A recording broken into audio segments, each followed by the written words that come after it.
जी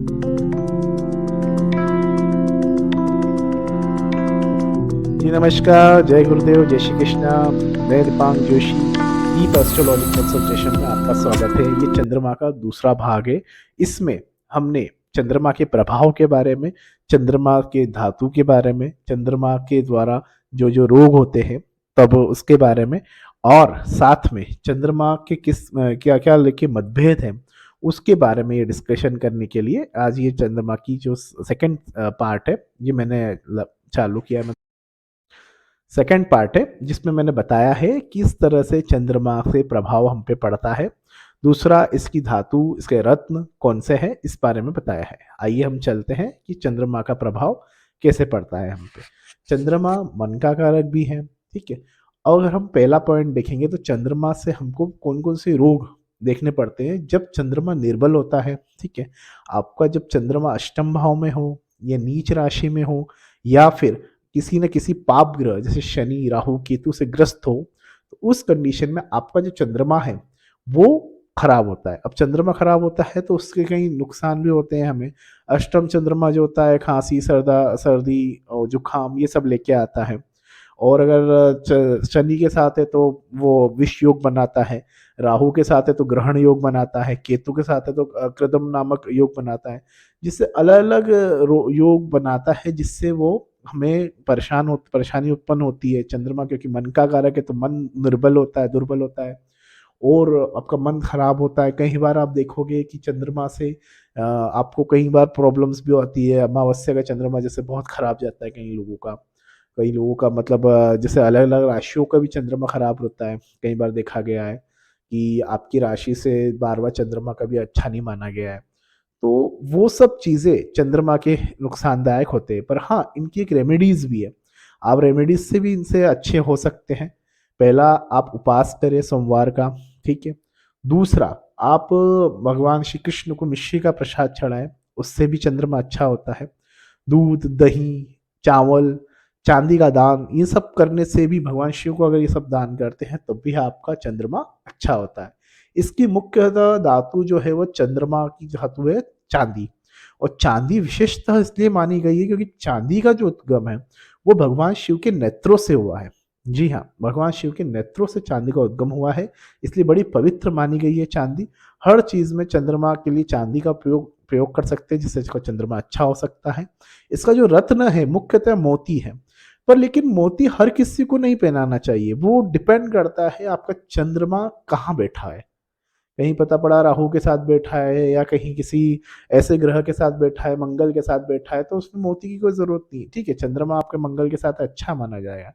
पर लेकिन अगर चंद्रमा कहीं अष्टम भाव में है और आप मोती पहना रहे हैं तो भी बहुत नुकसानदायक रहता है। ठीक है, तो वो आपकी कुंडली, विशेष हर कुंडली पे डिपेंड करता है। आपकी कुंडली एनालिसिस करवा कर किसी भी ज्ञानी पुरुष से आप एनालिसिस कराएं, और हमसे भी आप चाहे तो कंसर्न ले सकते हैं। अगर आपको किसी कुंडली एनालिसिस करनी है कि हमारा चंद्रमा कैसा क्या है, तो आप हमसे संपर्क कर सकते हैं। नीचे आपको स्क्रीन पे नंबर भी दिख रहे होंगे जिस पे आप हमसे संपर्क कर सकते हैं, जिससे हम आपको बताएंगे कि आपकी कुंडली में जो भी प्रॉब्लम आ रही है, दिक्कतें आ रही है, हम उसको रिजॉल्व करते हैं। दूसरा, चंद्रमा जो है, अगर मैं चंद्रमा की बात करूं तो चंद्रमा जो है कई बार हमारा निर्बलता की तरफ जाता है, या उसके मतलब जो भी है कई बार देखा गया है कि निर्बल हो गया है, बिल्कुल डाउन हो गया है, तो उसके लिए सबसे पहले ग्यारस का व्रत जरूर कीजिए। जी हाँ, चंद्रमा को अगर बलि करना है तो भगवान विष्णु के थ्रू आप ग्यारस का व्रत कीजिए। ग्यारस के व्रत करने से क्या होता है कि आपका चंद्रमा, चंद्रबल बढ़ता है। ग्यारस का चंद्रमा 11 तिथियों में सबसे श्रेष्ठ तिथि 11 है, और 11 अगर से आप करेंगे तो आपका चंद्रमा अच्छे लेवल पे काम करेगा। 11 आप करना चाहिए। आपको करने से आपको लाभ मिलेगा। आपको हर तरह की जो तकलीफें हैं वो दूर होती है। दूसरे दिन द्वादशी है, द्वादशी दिन आप चावल और दाल का, गेहूं का आप दान करेंगे तो उससे भी बेनिफिट मिलेगा। तो चंद्रमा उससे भी आपका अच्छा हो सकता है। दूसरा, चंद्रमा के जो कई जैसे कहा जाता है कई बार कि चंद्रमा बहुत मतलब मजबूत है, अच्छा है, तो अच्छी बात है, तो उससे आपको थोड़ा फर्क तो पड़ेगा, पर अहंकारी नहीं बनना है, ध्यान रखिएगा। कई बार कई लोगों को देखता हूँ चंद्रमा अच्छा है तो अहंकार ज्यादा दिखाते हैं, तो वो सब चीजें नहीं होना चाहिए। हमेशा जमीन से जुड़े हुए आप रहें, जिससे आपका चंद्रमा तो अच्छा है, अच्छी बात है, आप अपने आप को बैलेंस करके भी उस चीज़ को लेके चले। दूसरा, चंद्रमा अच्छा होता है तो मन अच्छा होता है तो आपके कार्य में भी वृद्धि होती है, पैसा और आपका जो मान सम्मान है वो भी अच्छा मिलता है, आपकी बिजनेस में भी अच्छा हेल्प चंद्रमा करता है।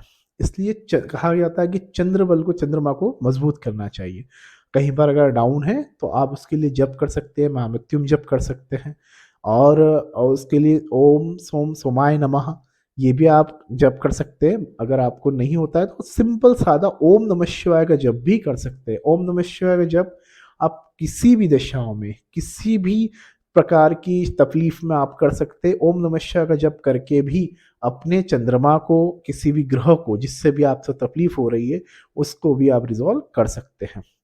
तो इसके साथ ही मैं ये कहूँगा कि ये सीरीज में मैंने चंद्रमा के बारे में सब कुछ बताया है, और अगली जो सीरीज आएगी वो मंगल के लिए आएगी, मंगल ग्रह के बारे में हम जानेंगे।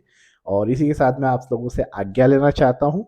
धन्यवाद आप लोगों का, सभी का। और इसी तरह से आप मुझे लाइक सब्सक्राइब करते रहे और मेरे चैनल को ज़रूर ज़रूर फॉलो करते रहे। और मैं चाहूँगा कि आपके सपोर्ट से मैं और भी ऐसे ही ग्रहों के बारे में थोड़ी बातें आगे लेके आऊँ। अब जैसे ही हमारी ग्रहों की सीरीज खत्म होगी उसके बाद हम राशियों की सीरीज और आपके नक्षत्रों की सीरीज लेके आएंगे, ताकि आपको भी उसमें अपनी अपनी राशियों के बारे में अच्छे से पता पड़ सके, इसका व्यवहार इसकी तरीके से। और फिर हम उसके बाद हम गोचर के बारे में धीरे धीरे हम बातें करते रहेंगे, किस तरह से चंद्रमा हमारे हर गोचर में चेंज होता रहता है, सब जो कि 1.5 दिन के अंदर चंद्रमा चेंज हो जाता है। तो उसके बारे में हम पूरा डिटेल में आपको बताएंगे। मैं आपसे आज्ञा चाहता हूँ। धन्यवाद।